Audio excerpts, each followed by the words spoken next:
Welcome to Kellogg's Global Politics, a podcast on U.S. foreign policy and global politics. My name is Dr. Anita Kellogg, an international relations scholar specializing in the relationship between economics and national security. My current project examines whether China's economic power threatens international security. I'm here with my co-host, Ryan Kellogg, an expert in energy investment and policy. His current focus is on U.S. oil and gas development and how companies can best manage the energy transition. Thanks, Anita. Glad to be here. So we're recording this podcast on December 11th, 2021. And just starting off, in order for you to get to know us a little bit better, we're going to open this show and future episodes with tidbits about our personal interest outside of global politics. Wait, we have interests outside of global politics? Yeah, supposedly. Anyway, on today's episode, we will be covering the main news from November 27th to December 10th. We'll begin by discussing OPEC's recent decision to increase oil output. We'll then examine Biden's democracy summit. And after this, we'll cover the topic on the diplomatic boycott of the Beijing Winter Olympics. Finally, we're going to go in depth on the understanding the recent Russian buildup of troops on the Ukrainian border. We recently moved from Los Angeles to D.C. so I could take a postdoctoral fellow position in foreign policy and national security at John Hopkins School of Advanced International Studies. So we are undergoing a lot of new adjustments right now, including getting used to the weather, having winter. Yeah, that's certainly a big adjustment. But I have to ask, so it's been a couple months now. You're now kind of at the center of the foreign policy world here, Washington, D.C., just above the red line in the metro. And so we've moved essentially from the real Hollywood to political nerd Hollywood. So how's it going so far? Well, I love political nerd Hollywood. It's awesome being here. And so even though I don't like winter, and I really loved sunny California, I really love this change. It's definitely just, having a couple months amongst the foreign policy community, it's pretty insular. I think you get perspectives that you don't get from outside, but at the same time, there might be an issue where you have all people kind of thinking the same, if not exactly on the political spectrum, but sort of, not hearing a lot of outside voices. Are you talking about the deep state blob? Is that what you're referring to? Like I said, there's not everyone's agreeing politically, right? So I don't think that's the deep state blob, except that there isn't a deep state. But I guess if there was, yes, then that would be I guess. People who really actually think about foreign policy. And so I think, one thing that's been really interesting to me is, on one hand, speaking directly with diplomats from different countries, as well as listening to people who have had policy relevant positions in both presidential previous administrations, both on the right and the left. And so it's been really, really interesting in sort of access to a group of people that, in academia, we don't interact very much with. Oh, yeah. Yeah, no, I can definitely see that. And, it's just the one thing about this place, we'd always, and living in LA, you're in a coffee shop, you hear somebody talking about the script that they're working on or meeting with the producer. Here, you eavesdrop and it's politics, it's international relations. It's, kind of just built within the town. So I feel like this is the place that you're meant to be. I think so too. I'm happy about it. I'm looking forward to, though, when more things start opening up. And I'm worried about the COVID surge, that might alter some of the plans. I know a lot of think tanks are planning to fully open their doors after the new year. I'd like to be able to do more eavesdropping in coffee shops. But when you go to, DC and the DuPont Circle area where I work, they're mostly empty. The places where diplomats used to meet or policy people used to meet, because most people are still working at home.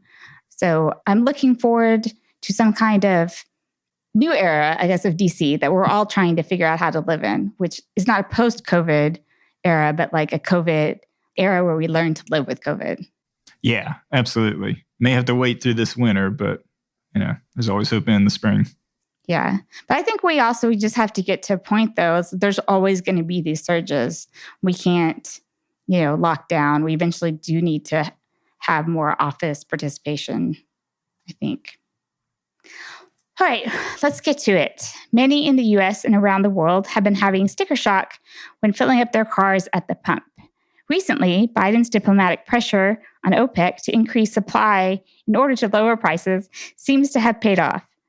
Ryan, tell us more about this. Yeah, I know about that assertion of paying off, but it's an interesting series of events. So obviously, inflation, that's been a leading concern, within the country for the average U.S. citizen. And in fact, just this week, inflation numbers were announced being about 7% year over year increase, which is the highest in nearly 40 years. And obviously, one of the most visible components of that, people are standing at the gas pump, filling up, are not happy with kind of what they're paying there. And then obviously with winter coming and natural gas bills. So it's been a big point of concern. A lot of pressure has been on the White House, and they've kind of taken this initiative over the past couple of months, which I think is notable just because it's unprecedented.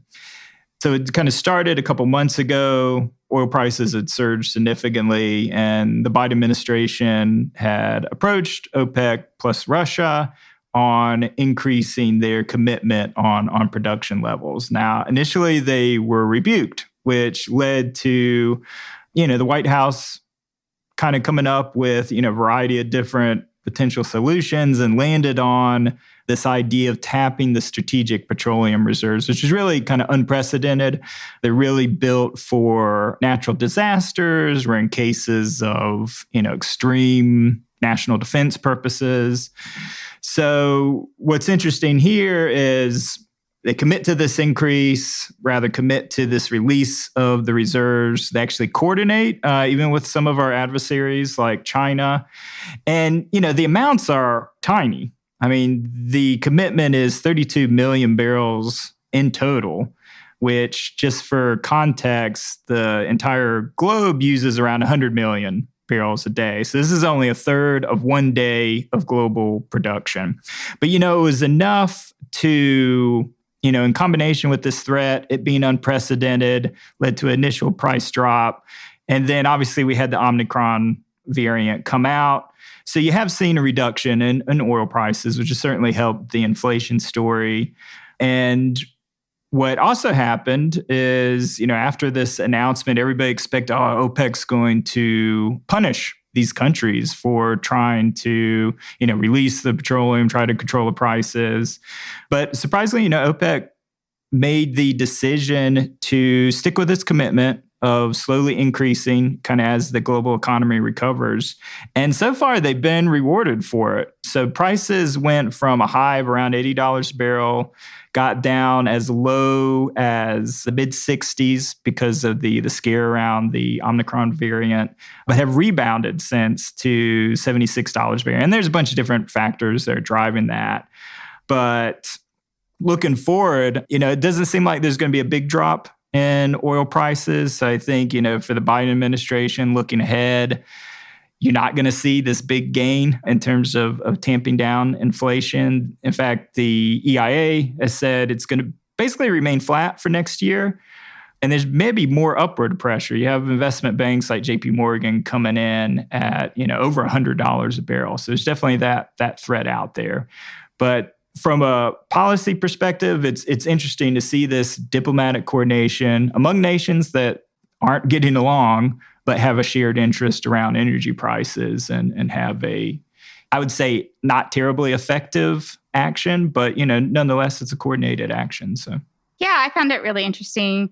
I mean, I think the call on to use the strategic reserves is not too uncommon when you have price spikes. So when oil got so high, is it 2014? Mind me. Yeah, they never tapped it. They tap it for like hurricanes or supply disruptions. But there's been a lot of times, including that period, where the administration was encouraged to talk about it. Yeah, absolutely. Yeah. And in terms of inflation generally, one thing that I think is really interesting about this is that a lot of it is because the economy is good, right? In some sense. I mean, we think of the economy as not being great because of inflation, but a lot of these prices are based on increase in economic activity.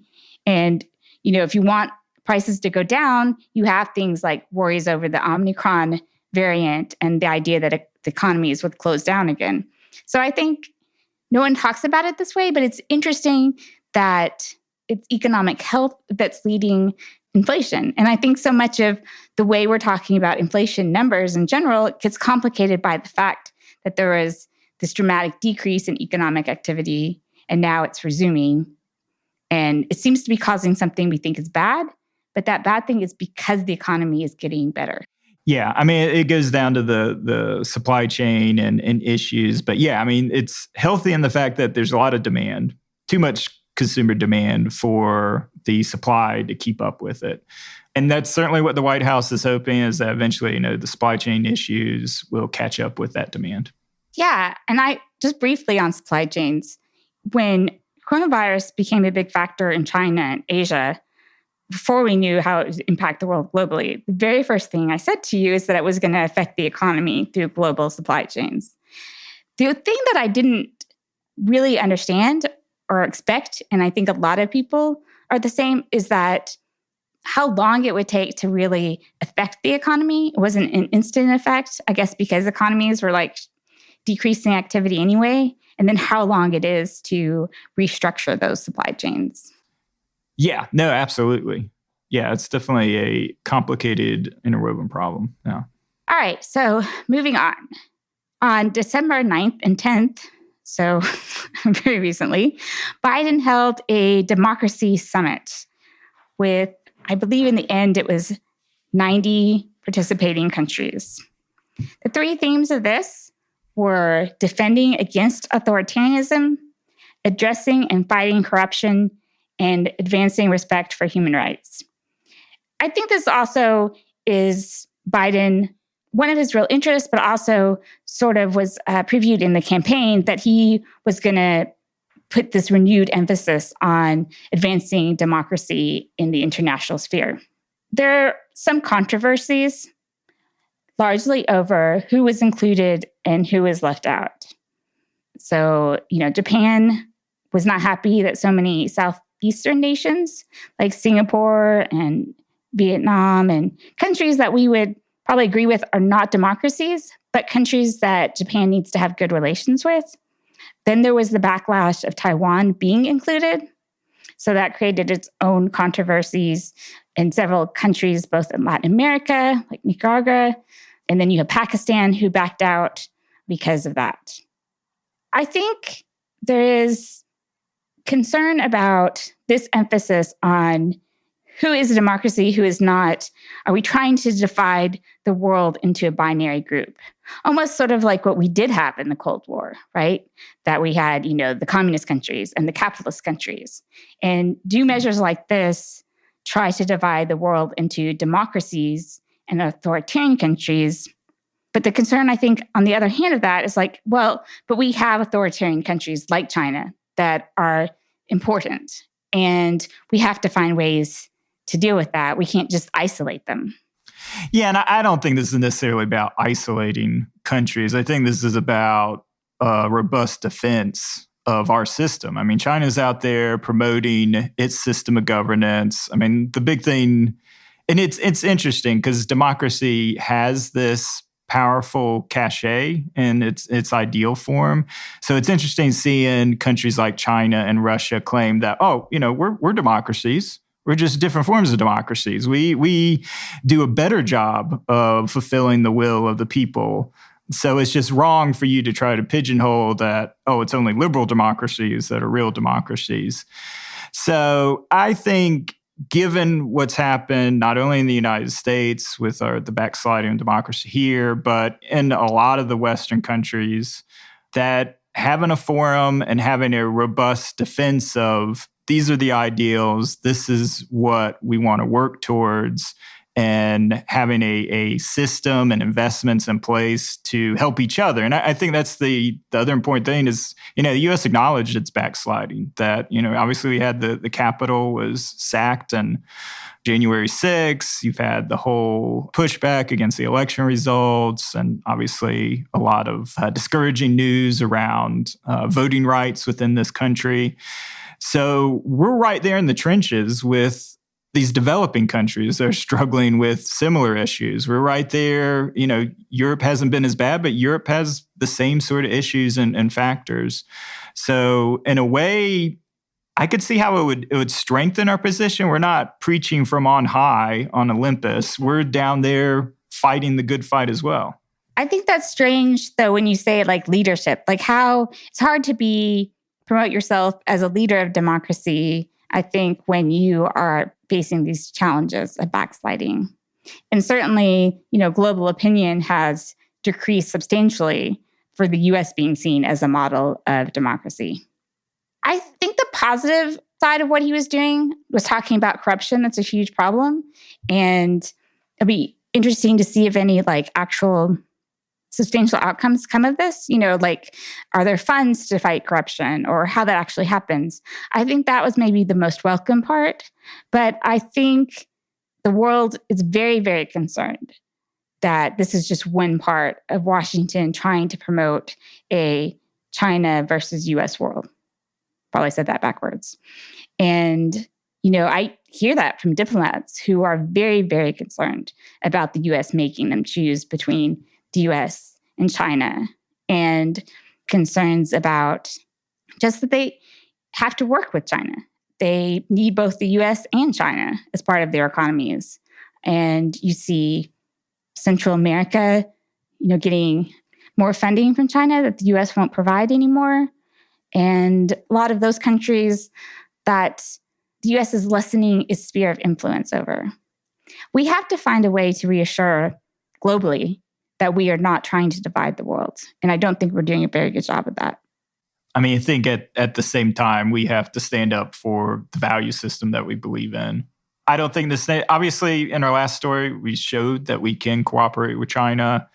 I think around the climate measures, that's another area of clear cooperation. I think China would benefit enormously, for example, bringing in a lot more natural gas from the US in terms of being able to bring down their emissions. So I think there's areas of cooperation. I think the Biden administration realizes that and isn't trying to isolate nations necessarily. I think around sensitive technology, yeah, absolutely. Around investments in AI, anything that could help the Chinese authoritarian surveillance state and military, yeah, they're going to be sensitive around that and have red lines that, yeah, you'll have to pick and choose. But in general, it's too interwoven. I think this team's sophisticated enough to realize that. But what I'm saying is how it's perceived by the international community. And China responded to that too. The concern that this was another measure of trying to build an anti-China coalition. But the fact is, it's not just China, though. You just read the reactions of other countries, and that was something they listed as a concern.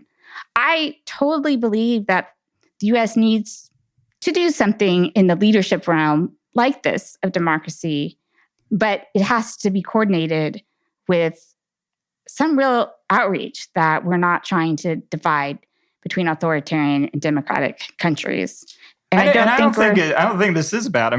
What they announced, you mentioned the money. They announced a $430 million commitment, not anti-Chinese things, but around development in these countries, around additional vaccine aid, around protecting journalists, around the core values that we're trying to promote. That's not around anti-corruption measures that you mentioned. I don't think that's trying to divide the world. If anything, if developing countries are smart, they can play off both powers and get more money and be better off at the end of the day because of it. I think that's what they want. And I think that their concerns are that the U.S. is going to make them choose. In terms of the foreign policy community, people I was reading about, no one thought that this was anything but symbolic, that this wasn't, a substantial story, except the reactions of other countries. And so I think that was what came across as being significant when people were writing about foreign policy in this summit.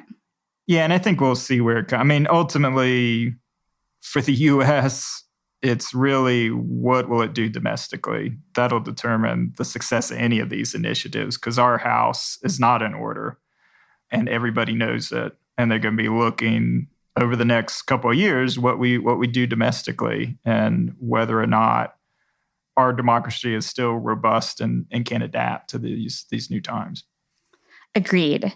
Well, continuing my concern over the world's perceiving the U.S. trying to have anti-China coalitions, I think another move that the Biden administration made this week is also a signal along that regard. And so they announced this week that there would be a diplomatic boycott of the Beijing Winter Olympics in February.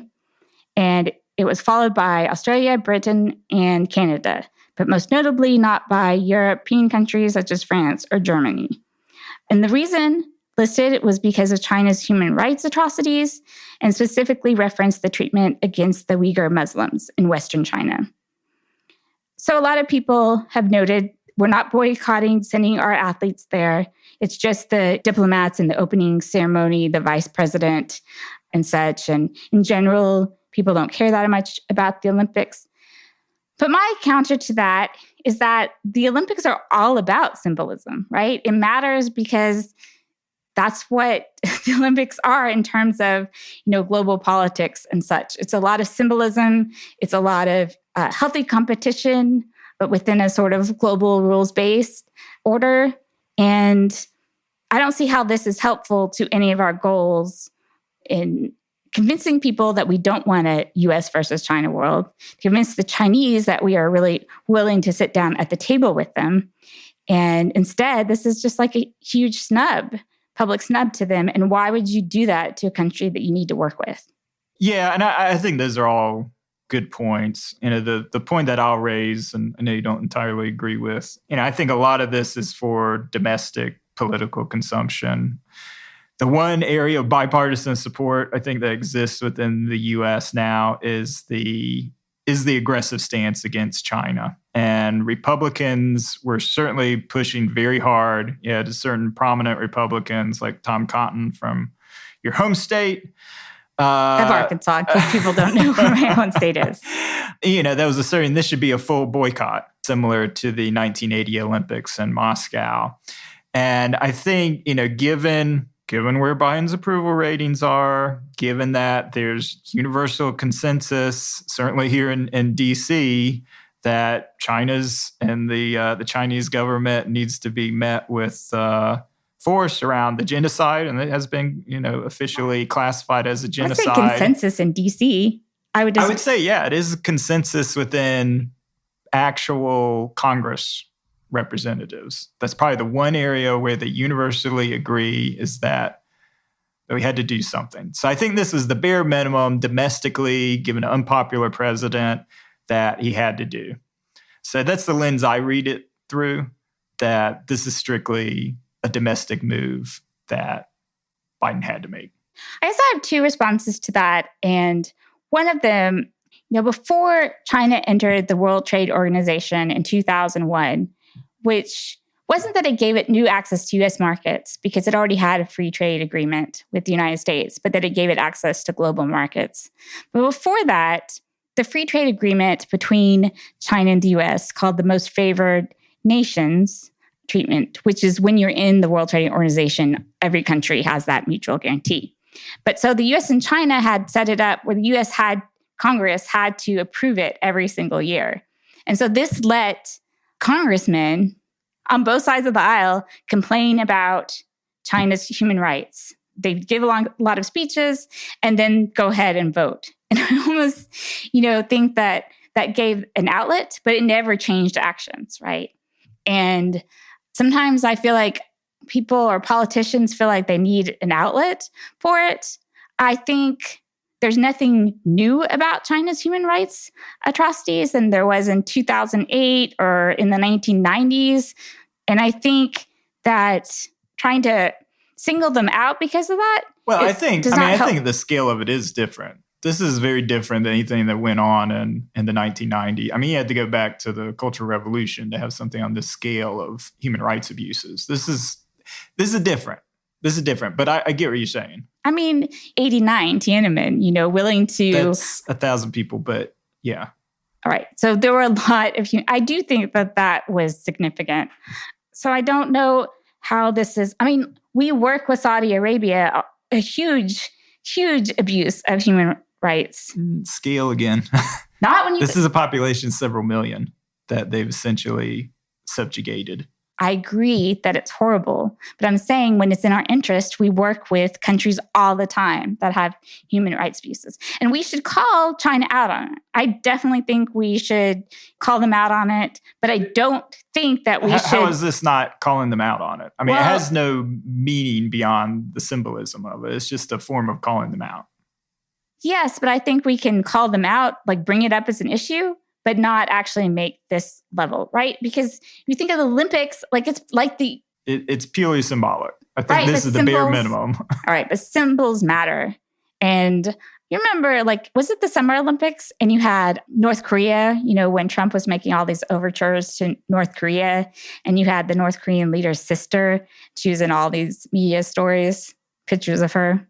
Uh-huh, yeah. Yeah, I'm just saying, like, these things matter. These symbolism does matter.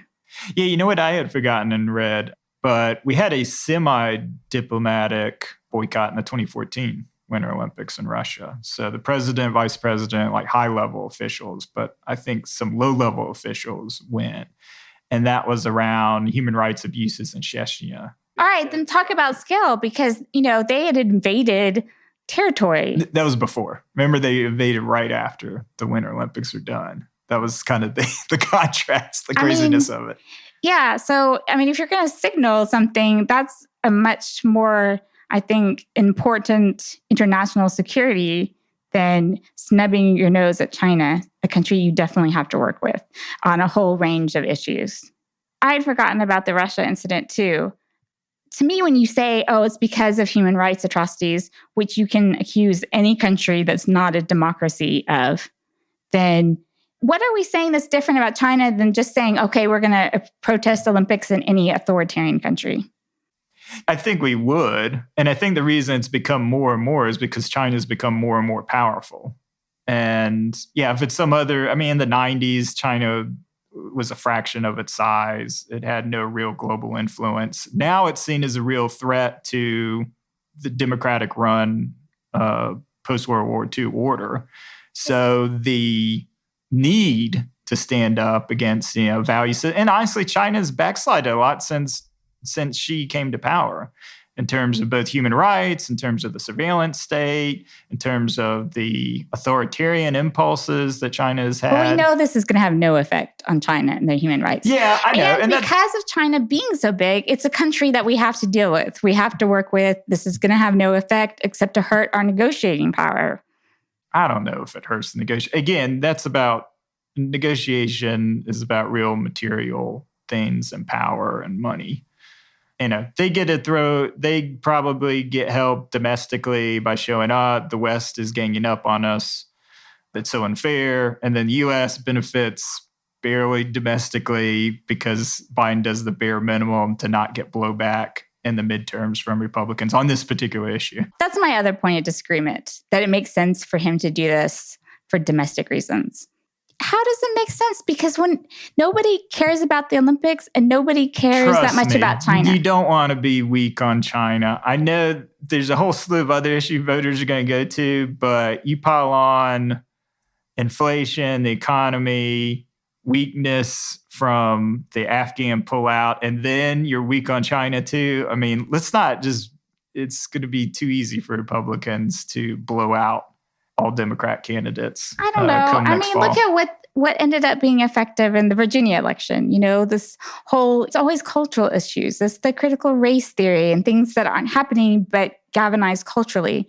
China's going to be so far on the list. No one's going to not vote for Biden because they see him as weak on China. It's just not even going to be anywhere in the priority list. It's going to be absolutely on there. I think the Afghan thing still hurt him. I don't think it's all about competence. And when you throw in the economy and then the foreign policy issues, it's just a single thing that Republicans can pound on. This administration is incompetent. Look, your lives are worse off. Our standing in the world's worse off. I mean, midterms especially are sort of more about local issues. And I just don't think enough people remember Afghanistan at this point or care that much about these international. We'll see. I agree that it's always a secondary issue, but I think it's an important secondary issue that just builds this perception of incompetence. And I guess I worry that if, sorry, you distracted me. If the U.S. does feel confined by its domestic audience, how that will also, I think, hurt our ability to maneuver with China. So I think it's a problem. I think, again, the signal we're showing internationally. I think that's a really good point. And that's the thing that's really changed. It used to be foreign policy, this whole partisanship stopped at the border. There was a general, hey, we'll come together, we'll have this unified policy. But I think we're there. I think we're there with a lot of other nations where you're shaping this for domestic reasons because there's a division on every policy like that. Yeah. I mean, I think there have been serious divisions on foreign policy before, but I don't see that you have a lot of it being constrained. I mean, a lot of it is perception, whether the government decides that this is an important voting issue or not. And I'm on the side that they shouldn't think that way. But since they are, I have concerns about how much maneuverability that they have, that they see themselves having.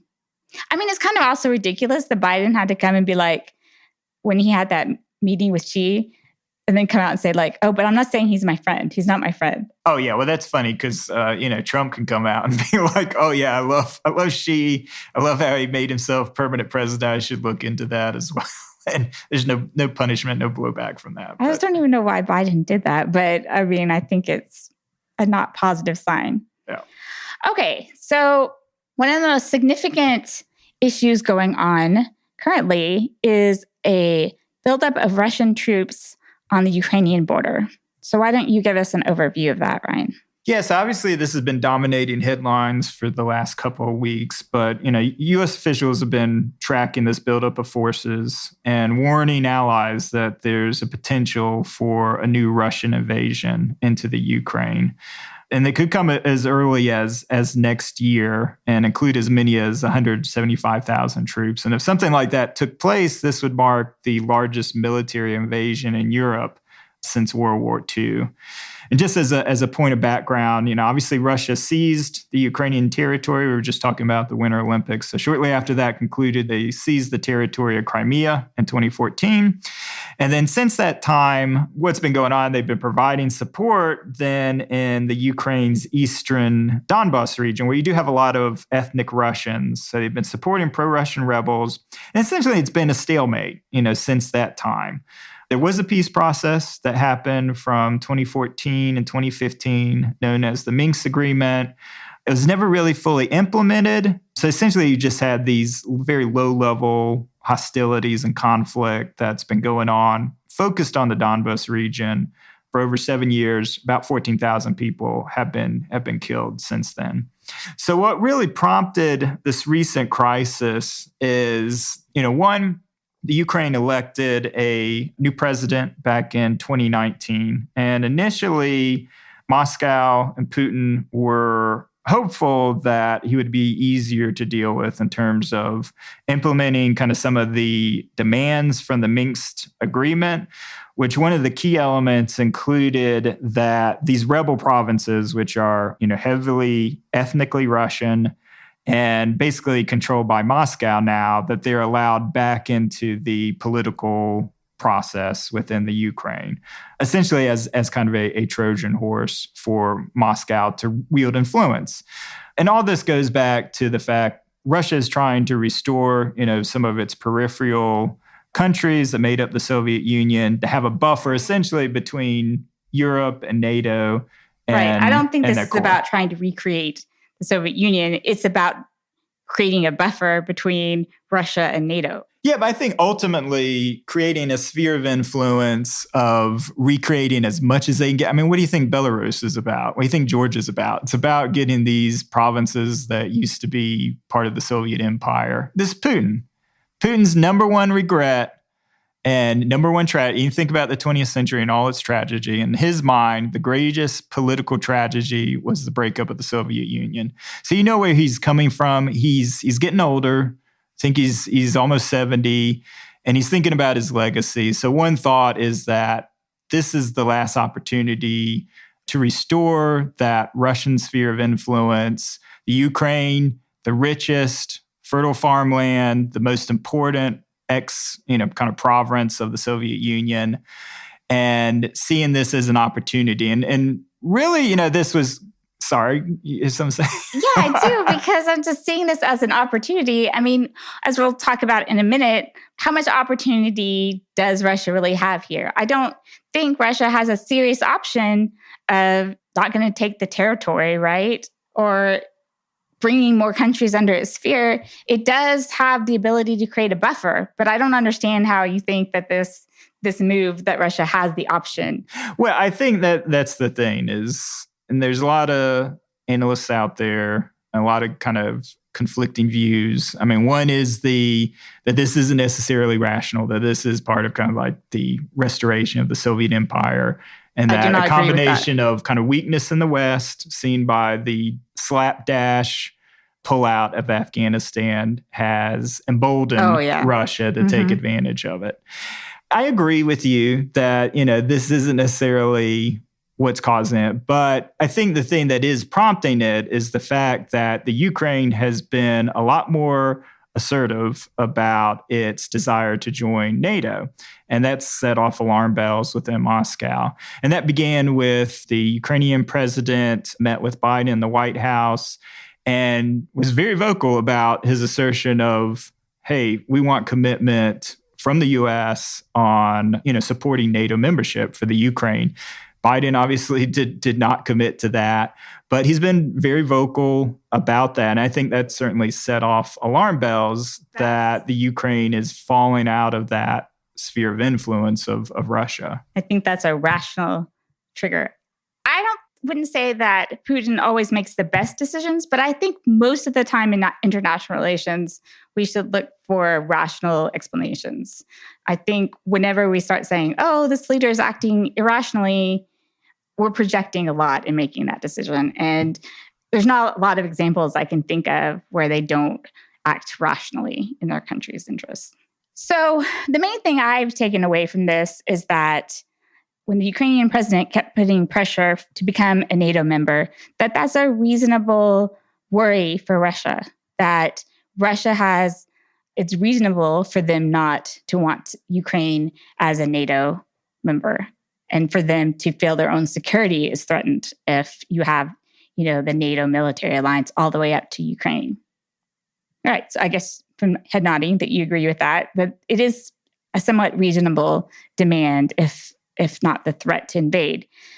What would be the consequences if Russia did invade? Like, what are their incentives and costs of doing that? Yeah, so this is where there's been analysis. And obviously, over this past week, you've had a series of meetings, the key one being the 2-hour meeting between Biden and Putin. And the U.S. has been fairly cagey, but I think very clear that there are going to be severe economic consequences if Russia decides to invade the Ukraine. But other analysis, including, from your colleague at SAIS, Colonel Vindman, the economic punishment may not be enough. I mean, Russia has spent, the last 10 years building up a war chest of foreign reserves of $620 billion, kind of from their energy profits and natural gas exports. So they're going to be able to weather pretty significant sanctions. I mean, they're already under a significant number of sanctions. So it's not real clear what else could be brought to bear. So in terms of that, I think it's difficult to piece together, exactly what the consequences for Russia are going to be. But there is a pathway, and there's a lot of different ideas out there. And again, Vindman, I think, is excellent in terms of laying them out. What should be on the table is the idea that the Ukraine would not join NATO. You don't want to offer that up front as a result of this, but it should be part of a negotiation process with Russia. But then at the same time, to increase those bilateral ties between the United States and the Ukraine so that we provide long-term support in strengthening both the Ukrainian economy and its democracy.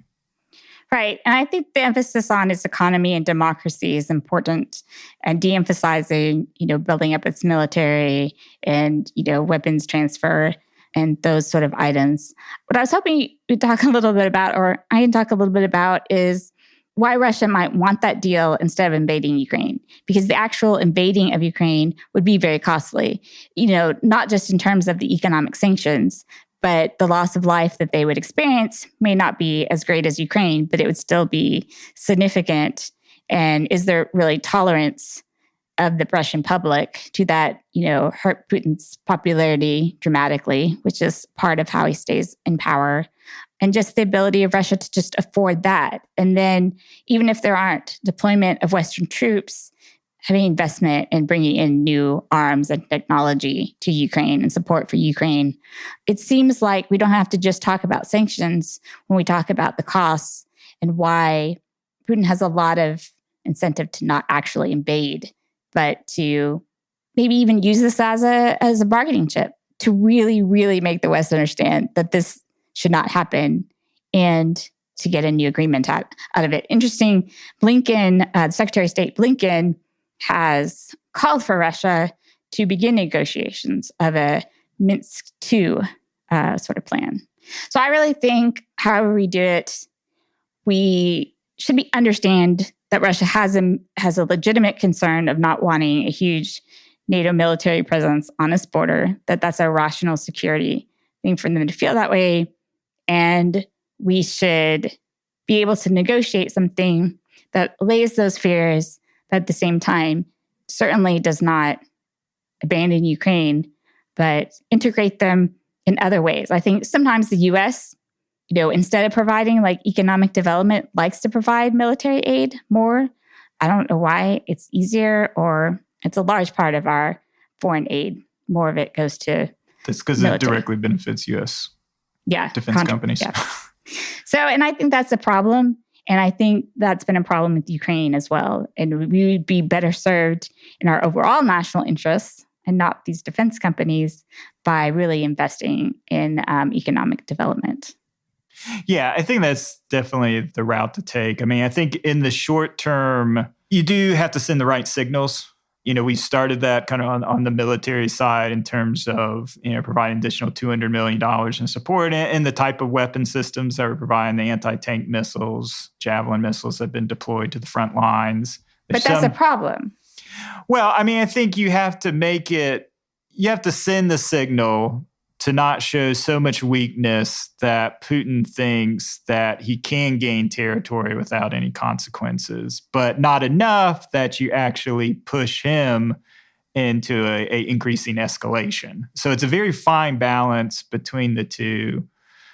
I think it's difficult, but I think that's essentially what Vindman in his analysis was saying, and even encouraging a out of cycle deployment to a country like Poland on the Polish-Ukrainian border, or Romania, the Romanian-Ukrainian border, just to signal that NATO is prepared to defend its commitments as well. Right. And I think that, certainly, that was one thing that people were concerned through the Trump administration. Would NATO defend the NATO members of the East Baltics if Russia were to invade? And then I think that's been pretty clearly answered, that NATO would defend any of its NATO members. And I agree, we have to show that we won't let Russia get away with invading Ukraine. I think I kind of understand why we've sort of tolerated this low grade, not official Russian troops in the Donbass region, because in international relations, you have a lot of these tricky areas. You have a lot of territory, and we tend to only know about a handful of them, but it's pretty common globally whenever you look at any particular, set of countries, territorial conflicts. There's a piece, War in the Rocks, I can't remember, making this point that territorial disputes are actually pretty common and ongoing. And so this is a real cause of interstate tensions. And I think we have to accept that that is part of the world. But I think in this narrow line that Vindman talks about, that's what diplomacy is. That's what you have to do. It's hard. Finding the right solutions are hard, but that's what you have to do. Yeah. So I think the Biden administration is doing the right thing. I think this Minsk II agreement is the right path to take. And I could see something emerging where, maybe Russia gets what it wants in terms of, some sort of soft commitment that they don't join NATO, and you have kind of the Donbas region reintegrated into the Ukraine. But it has to be, as for NATO and the U.S. to continue supporting its interests, it has to be met with that robust economic and democratic support for the current government to ensure that, you don't have this monkeying around where Ukraine goes back to being a puppet of Moscow. All the best agreements make it look like both sides are getting something. Yeah, absolutely. Yeah. Well, I think that brings us to the end of this episode of Kellogg's Global Politics. You can visit our website at www.kelloggsglobalpolitics.com, which you will find in the show notes, and follow us on Twitter at Global Kellogg or me at AR Kellogg. You can also reach us by email at Anita at KelloggGlobalPolitics.com and Ryan at Kellogg'sGlobalPolitics.com.